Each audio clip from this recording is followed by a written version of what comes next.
Olá, aqui é o tio do papelão, trazendo mais um vídeo de contos de terror. Não esqueça de deixar o like e se inscrever no canal. Comecei a alugar uma cabana por alguns meses em 2023, quando tive uma briga com meu pai e precisei me mudar. O verdadeiro locatário do imóvel estava passando por problemas pessoais e decidiu sair antes do fim do contrato. Para facilitar, vou me referir a ele como meu senhorio. A cabana era um imóvel inteiro, com aluguel pago mês a mês, o que era perfeito para minha situação temporária. Era uma construção de 2 andares, com uma cozinha pequena, uma sala de estar de tamanho razoável e um quarto no andar de cima. Para chegar até ele, era preciso subir um pequeno lance de escadas e abrir uma porta tipo escotilha, algo bem peculiar. Já fazia um mês que eu estava lá e já havia pago o 2º mês de aluguel, então estava totalmente instalado. A cabana ficava no fim de uma estrada de terra, cercada por algumas outras casas no mesmo estilo. Uma dessas casas parecia vazia, já que nunca vi luzes acesas ou carros estacionados por perto. Eu nunca conheci meus vizinhos, mas sabia que havia gente morando ali. Meu trabalho exige turnos de 12 horas e quando chego em casa, estou exausto. Nessas noites tomo um banho, faço um lanche rápido e vou direto para a cama. Nessa noite em específico, eu fiz um misto quente e um copo de café com leite, meu jantar tardio, antes de subir para dormir. Sempre fechava a porta do chão antes de deitar. Algo em dormir com a entrada aberta me deixava desconfortável, como se estivesse exposto. A questão é que essa porta não tinha fechadura. Eu já estava na cama assistindo TV quando ouvi uma voz vinda do andar de baixo. Quem está aí em cima? Meu coração parou por um segundo. A voz parecia vir de dentro da casa, mas também poderia ter vindo de fora. Peguei o controle remoto e desliguei a TV. Engatinhei até a janela circular acima da cama e olhei para fora. Não vi nada, mas estava muito escuro. Quem está aí? Perguntei. O silêncio absoluto me fez sair da cama e colocar a mão na maçaneta da porta. Levantei a escotilha e olhei para baixo. Não vi nada e tentei me convencer de que era coisa da minha cabeça. Ainda assim, desci as escadas devagar, liguei a luz e olhei ao redor. Nada. O ambiente estava exatamente como eu tinha deixado. Olhei pela janela da frente e não havia ninguém lá fora. Subi novamente, fechei a porta e tentei relaxar. Liguei a TV, mas menos de 5 minutos depois ouvi batidas na porta do quarto. Batidas fortes. Eu congelei. Quem quer que estivesse ali dentro poderia facilmente subir e abrir a porta. Fiquei completamente imóvel. Esperei sem me mexer por quase 20 minutos até finalmente criar coragem para procurar meu celular. Mas ele não estava na minha mesa de cabeceira. Merda. Eu podia ter deixado na sala. Levantei a escotilha e olhei para baixo. A TV ainda ligada iluminava fracamente a sala de estar. Desci o mais silenciosamente possível e, ao invés de procurar o celular, corri para a porta dos fundos e saí descalço. Corri até a casa do vizinho mais próximo que eu sabia que estava ocupado.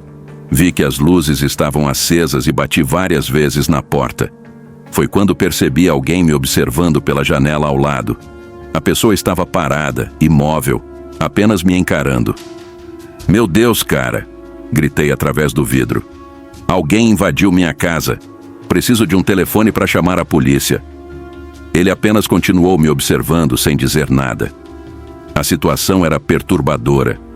Fiquei arrepiado. Dei um passo para trás, sentindo um nó no estômago. E se esse cara tivesse algo a ver com o que estava acontecendo? Voltei para minha cabana pela porta dos fundos. Para minha surpresa, ela ainda estava fechada, exatamente como eu a deixei. Entrei, tranquei tudo e acendi todas as luzes. Revirei o andar de baixo procurando meu celular, mas só o encontrei no carro. Eu estava tão cansado mais cedo que o deixei no console central. Peguei o telefone e voltei para dentro. Subi as escadas e assim que cheguei ao topo, parei. Havia um homem sentado na minha cama assistindo à TV. Meu coração quase saltou do peito. Eu gritei. Ele virou lentamente a cabeça para me encarar. Antes que eu pudesse ver qualquer outra coisa, girei nos calcanhares e corri escada abaixo. Saí da casa e agora com o meu telefone disquei para a polícia. Tranquei-me dentro do carro enquanto explicava a situação ao atendente do 190. Enquanto falava, vi uma silhueta saindo pelo quintal e desaparecendo na escuridão da mata. Um carro da polícia chegou em poucos minutos. O oficial revistou a casa, mas não encontrou ninguém. Ele perguntou se eu tinha outro lugar para passar a noite e, engolindo meu orgulho, voltei para a casa do meu pai depois de pegar algumas coisas. No dia seguinte, voltei à cabana para pegar o restante dos meus pertences. O senhorio concordou em me devolver parte do dinheiro do aluguel. Quando perguntei se ele sabia de algo, ele apenas perguntou como era o homem que vi, e depois disso ficou em silêncio. Tudo naquela situação era estranho. Desde o vizinho assustador que se recusou a me ajudar até o senhorio querendo sair do contrato sem explicação. Sem falar na invasão em si. Talvez tudo estivesse conectado. Ou talvez eu só estivesse pensando demais. Era uma noite de terça-feira, por volta das 23 horas em 2013. Eu estava voltando do trabalho a pé, caminhando por uma rua escura a caminho de casa. Meu carro estava na oficina. Então fui forçado a andar cerca de 5 quilômetros até chegar ao meu destino. Todos os dias a caminhada durava cerca de 1 hora. Então eu costumava chegar em casa antes da meia-noite. Moro em uma pequena cidade no interior, onde depois das 22 horas, raramente há carros na estrada. Os únicos veículos que se vê são caminhões indo para as rodovias principais. Eu estava a cerca de 1 quilômetro de casa quando virei em uma estrada de terra. Minha casa ficava afastada da área urbana, então precisava pegar essas estradas cercadas por mata fechada para chegar lá. Foi nesse momento que ouvi o som de um motor se aproximando lentamente. A cerca de 400 metros adiante, vi uma van se movendo devagar, sem os faróis acesos. A princípio, isso não me pareceu estranho, pois havia uma loja na cidade que vendia veículos usados, muitos com defeitos como faróis quebrados. Presumi que o motorista fosse um cliente dessa loja e continuei andando. A van seguiu devagar pela estrada principal enquanto eu caminhava pela estrada de terra. Poucos segundos depois, fui surpreendido pelo rugido do motor acelerando rapidamente. Dessa vez, os faróis estavam ligados. Fiquei assustado, mas tentei não me preocupar. No entanto, quando a van chegou perto da entrada da estrada de terra, apagou os faróis novamente e reduziu a velocidade. Nesse momento comecei a sentir um medo real. Para não demonstrar pânico, apressei o passo e continuei andando. Olhava constantemente para trás para ver se estava sendo seguido. E então minhas suspeitas se confirmaram. A van entrou na estrada de terra. Eu estava a apenas 150 metros do veículo quando comecei a caminhar ainda mais rápido. Não queria olhar para trás, mas por precaução me virei. O que vi fez meu sangue gelar.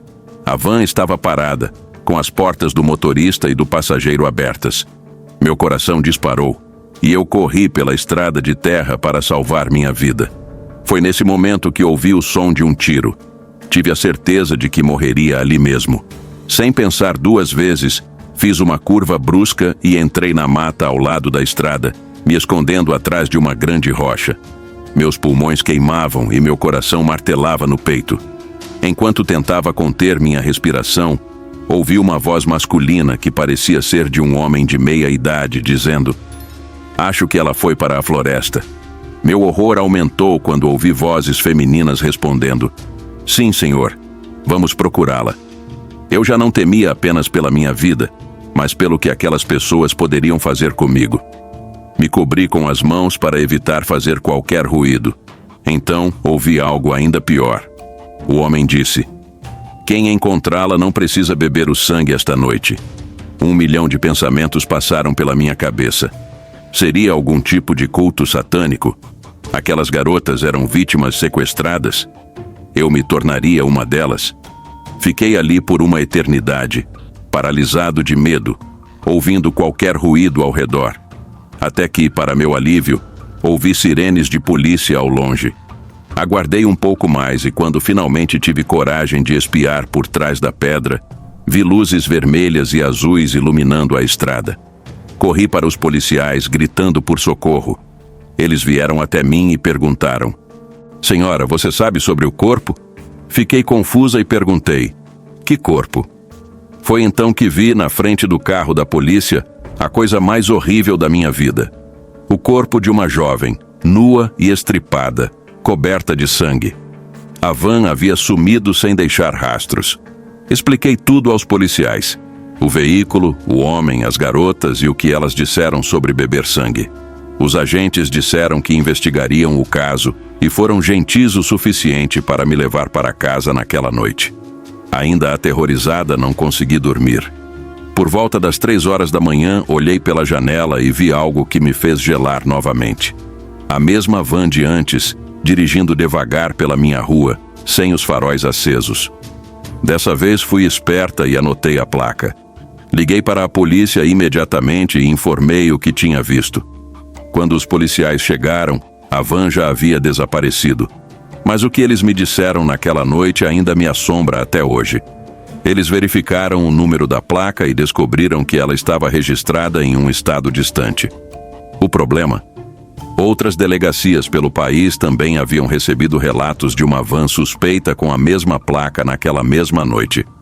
Relatos vieram de locais tão distantes quanto o sul do país, o litoral e o interior.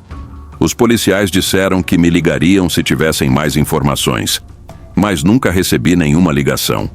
Não acredito muito no paranormal, então minha melhor teoria é que se tratava de um culto macabro que usava placas falsas para cometer crimes por todo o país. Mas talvez eu nunca descubra a verdade. Depois dessa experiência, me mudei da cidade. E uma coisa eu garanto: se vejo algo suspeito, eu corro. Minha esposa, Renata, e eu moramos em um subúrbio comum. Temos empregos normais, levamos uma vida tranquila ao lado de vizinhos comuns. Eu diria que moramos como qualquer pessoa, mas algo aconteceu, algo que ninguém consegue explicar e que ainda nos assusta. Recentemente tivemos um dia como outro qualquer. Depois do trabalho, decidimos sair para jantar e voltamos por volta das 21 horas. Não costumamos ficar acordados até tarde durante a semana. Então, por volta das 21h30, já estávamos escovando os dentes e nos preparando para dormir. Normalmente, apagamos as luzes às 23 horas, lemos nossos livros ou assistimos a nossa série. Naquela noite, estávamos assistindo ao nosso programa favorito quando o telefone tocou. Renata me disse para não atender, pois, naquelas horas, não poderia ser uma boa notícia. Concordei, mas decidi atender assim mesmo, caso fosse uma emergência. Quando fui pegar o telefone, ele parou de tocar antes mesmo de eu conseguir levantar o receptor. Era um daqueles telefones fixos antigos, e logo que a chamada parou, o identificador de chamadas desapareceu, impossibilitando verificar quem havia ligado. Pensei que era apenas um número errado. Poucos minutos depois, o telefone tocou novamente. Dessa vez, o identificador mostrava número desconhecido. Renata e eu achamos estranho, especialmente depois das 22 horas. Para nós, há um horário limite razoável para ligações telefônicas. Mesmo assim, não atendi. Logo após, o telefone tocou novamente e, preocupado com uma possível emergência, decidi atender. Do outro lado, ouvi a voz do meu vizinho, Carlos. Ele perguntou se eu conhecia o homem parado na frente da minha casa. Eu, confuso, perguntei do que ele estava falando e ele pediu para eu ir lá fora, desligando abruptamente. Achei aquilo muito estranho. Quando contei para Renata, o medo se refletiu em seu rosto. Ela me disse para não ir lá fora, mas eu decidi olhar pela janela. Olhei para o gramado da frente, mas não vi ninguém. Então, abri a porta da frente e também a porta contra tempestades e fui até a varanda. Olhei ao redor, incluindo os arbustos na frente da casa, mas nada. Senti-me irritado, achando que Carlos estava apenas brincando conosco. Voltei para a cama e contei a Renata que não havia ninguém lá fora. Ela sugeriu que eu ligasse para Carlos novamente, então o fiz. O telefone tocou, mas foi direto para a caixa de correio de voz. Deixei uma mensagem pedindo explicações, e logo o telefone tocou novamente. Era Carlos. Antes mesmo que eu pudesse dizer qualquer coisa, ele pediu para eu ir lá fora porque havia alguém parado na frente da casa. Fiquei ainda mais confuso. Levantei-me rapidamente e disse a Renata para esperar ali. Desci as escadas, fui até a janela e dessa vez vi uma figura encapuzada parada no final do caminho, onde a calçada se encontrava com a rua. Seu rosto estava coberto pela escuridão. Abracei a situação com cautela. Abri a porta e gritei: "Posso ajudar?" O homem não se moveu. Então, ameacei chamar a polícia e o telefone tocou novamente. Corri até a cozinha, peguei o telefone e, para minha surpresa, o identificador de chamadas mostrava o número de Carlos. Atendi, e com uma voz muito mais calma, Carlos perguntou sobre a mensagem de voz que eu havia deixado. Ele parecia completamente confuso.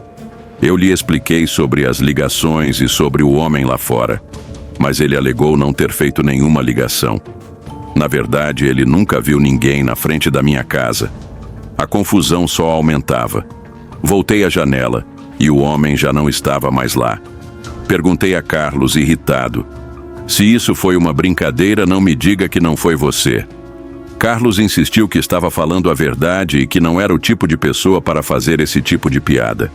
Coloquei-o no viva voz para que Renata pudesse ouvir. E em seguida ele fez o mesmo com a esposa dele. No final, a única conclusão que conseguimos tirar foi que alguém estava nos pregando uma peça. Desligamos o telefone, mas a sensação de terror não diminuiu. Fui até a cozinha para desligar o telefone e quando olhei novamente pela janela, o homem ainda não estava lá. Até hoje não conseguimos entender o que aconteceu naquela noite. Não esqueça de deixar o like e se inscrever no canal. E acompanhe o vídeo anterior. Até a próxima!